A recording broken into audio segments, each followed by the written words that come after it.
Pois então, temas sobre o meio ambiente, preservação ambiental e o cuidado que precisamos ter com o planeta é um assunto deveras redundante, por mais estranho que isso pareça, mas é verdade.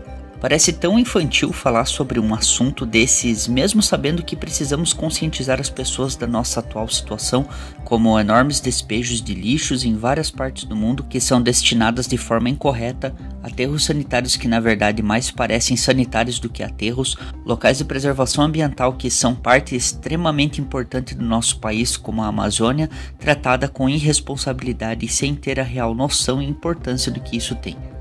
Parece redundante ou estamos na época de ter que explicar o óbvio? As questões climáticas que refletem o meio ambiente também esbarram nesse mesmo assunto, pois, por consequência disso, estamos vivendo na época de maior instabilidade climática que o planeta já passou. Chuvas torrenciais, calor e frio acima e abaixo da média com temperaturas extremamente desniveladas. Seria essa a febre terrestre que está tentando nos exterminar por tudo isso que estamos causando no mundo? Por toda essa bagunça e falta de cuidado com o mundo em que vivemos? Mas, bem na real, você deve estar se perguntando agora, o que o título desse vídeo tem a ver com esse assunto afinal? Mas antes de menos, 1. Não se esqueça de deixar o like, 2. De se inscrever no canal e 3. De compartilhar esse vídeo com seus amigos. E claro, 4. Não se esqueça também de me seguir no Instagram, pois é de graça e você não paga imposto por isso. E tá me dando uma força enorme também. Música, monstro e meio ambiente estão mais conectados do que vocês pensam. E para vocês começarem a entender o que estou querendo dizer, vamos falar desse monstro no meio da sala, que é parte importante não só da cultura pop, mas também se tornou símbolo de um medo que já tem mais de 70 anos e que ainda pode estar por vir. Godzilla. Criado de forma mútua pelo produtor Tomoyuki Tanaka, o diretor Ishiro Honda, mago dos efeitos Eiji Tsuburaya, que mais tarde viria a se tornar o grande criador de nada mais nada menos que Ultraman, e do compositor Akira Ifukube, quase uma década depois do ataque que devastou Hiroshima e Nagasaki em 1945. Godzilla foi uma resposta dos japoneses à ameaça nuclear na onda de 1945, já no final da Segunda Guerra Mundial. O Japão enfrentou um verdadeiro pesadelo. As cidades de Hiroshima e Nagasaki sofreram ataques de bombas atômicas lançadas pelo governo dos Estados Unidos. Em agosto desse mesmo ano, centenas de milhares de pessoas foram mortas ou gravemente feridas por essas explosões. Anos mais tarde, em 1954, outro evento também abalou o país novamente. Um navio pesqueiro japonês chamado Luke Dragon 5 naufragou logo após ser atingido por testes nucleares norte-americanos. Depois desse trágico acontecimento, o país nunca mais foi o mesmo. Os japoneses passaram a viver assombrados pelas ameaças nucleares e mesmo quase uma década depois, a sociedade ainda lutava para se restabelecer do primeiro ataque. Com isso, foi construída uma metáfora desse terror nacional que o monstro Gojira, conhecido mundialmente pela tradução Godzilla, foi criado pela cultura nipônica. Como um mutante fruto da radiação, o personagem mistura características de dinossauro e outros répteis como cobras e lagartos e, claro, em tamanho gigante.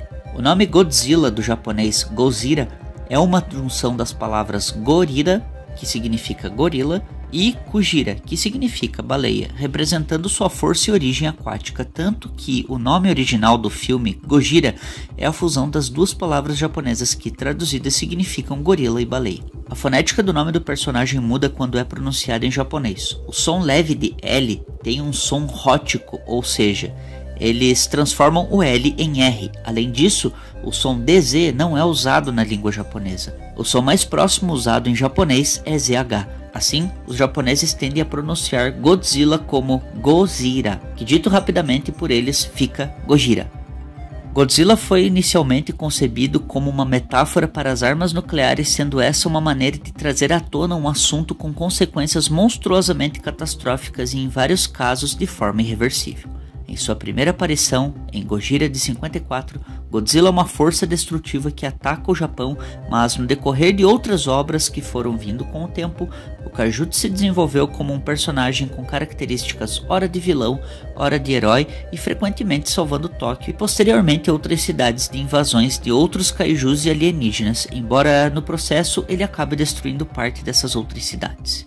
E em 2023 tivemos o lançamento de mais um título do monstro. Godzilla Minus One foi uma das maiores surpresas que tivemos em 2023, mostrando que não se precisa de milhões em dinheiro para se criar um filme de qualidade, com uma história muito bem contada, cativante e com um envolvimento muito difícil de ser trabalhado, que é entre o monstro e o ser humano. Sempre existe essa expectativa de como isso será desenvolvido de forma convincente em um filme com uma temática sobre invasão de monstro. E aqui tudo fica muito bem montado. A história, o método de enfrentar a situação, os meios de sobrevivência e, claro, o drama. Fazia muito tempo que uma obra assim não me deixava tão animado. Digo que esse é, na minha opinião, o melhor filme sobre o Godzilla até o momento, junto com o clássico de 54, obviamente. Pois muitas das bases de Minus One fazem referência ao que foi trabalhado no primeiro filme, e com direito e muito merecido ao Oscar de melhores efeitos especiais de 2023. Aqui temos a história de um piloto kamikaze da Segunda Guerra Mundial que acaba voltando com vida, e para quem não sabe, os pilotos kamikaze eram mandados em missão sem condição de voltar com vida. Fazer isso era o mesmo que manchar a honra do seu país. Até que então, temos a invasão do monstro, é montada uma estratégia para atacá-lo e Koichi Shikishima tem a oportunidade de se redimir por ter fracassado em sua missão na guerra. Mas acreditem, mesmo a premissa parecendo um tanto simples, tudo é muito bem desenvolvido e trabalhado para o final desse filme ser perfeito. O vigor e tamanho do monstro, além do seu potencial devastador, são a personificação do medo gerado no país pelo início da era atômica, o que continua presente principalmente nos dias de hoje, com esses mesmos efeitos que continuam trazendo preocupação e dúvida sobre qual rumo nosso planeta terá nas mãos de líderes que buscam mais expor o seu potencial destrutivo, não só com armas nucleares, mas também em suas disputas territoriais e em conflito armado com países vizinhos que fazem parte da sua mesma cultura, mas que preferem mostrar que seu diálogo de paz e poder só sabe ser dito no cano de uma arma. E com isso, Godzilla pode representar tudo isso e mais, pois o que o monstro não compensa, a música faz a sua parte. E para entrar no assunto, quero trazer uma banda de mesmo nome.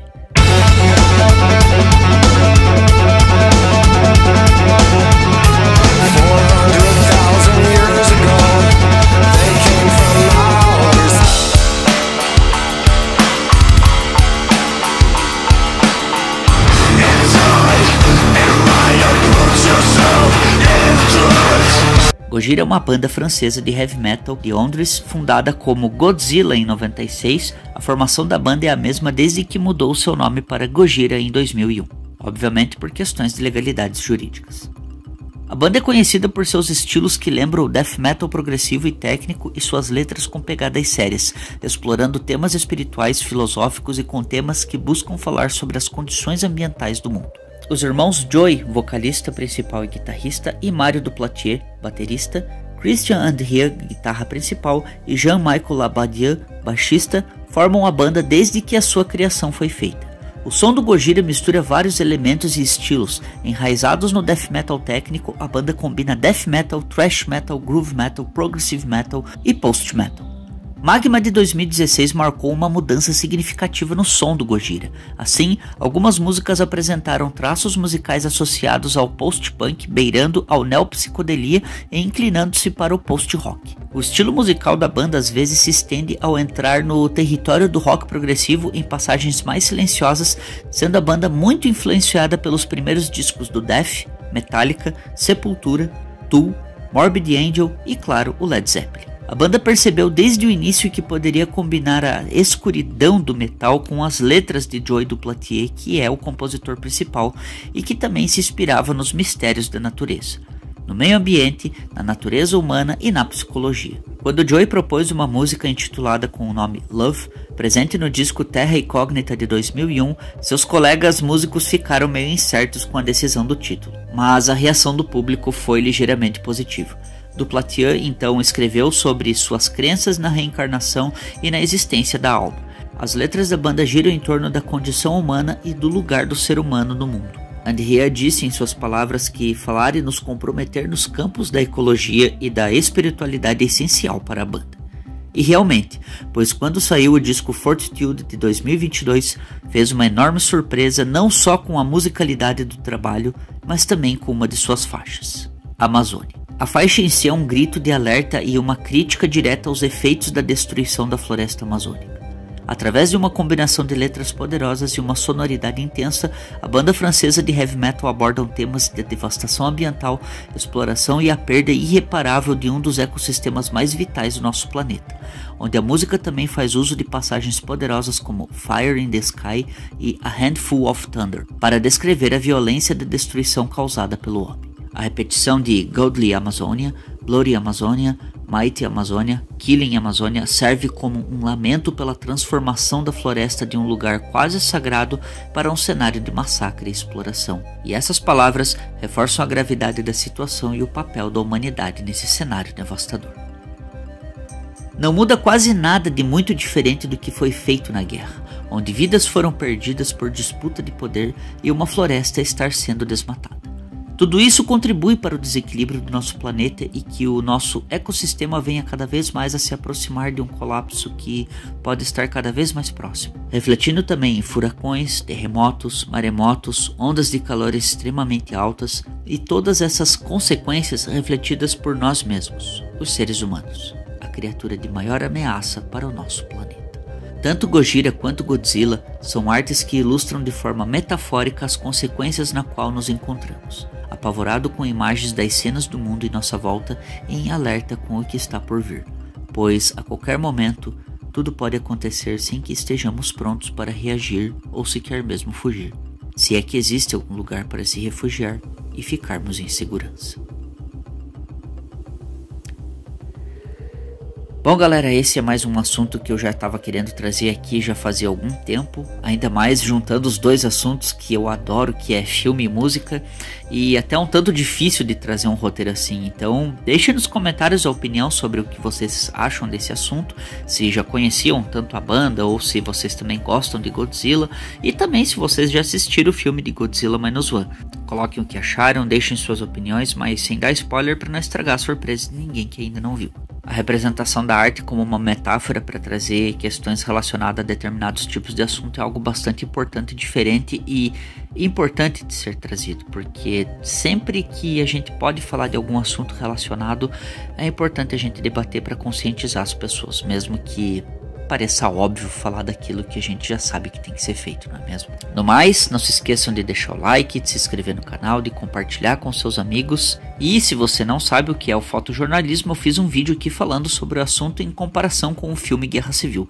Ou também, se você acha que a pornografia pode salvar o mundo, tem esse outro vídeo aqui também. E tem esse outro, claro, sobre o filme Moonfall, que esse sim é literalmente uma catástrofe. Muito obrigado por ver esse vídeo até aqui. Vejo vocês na próxima.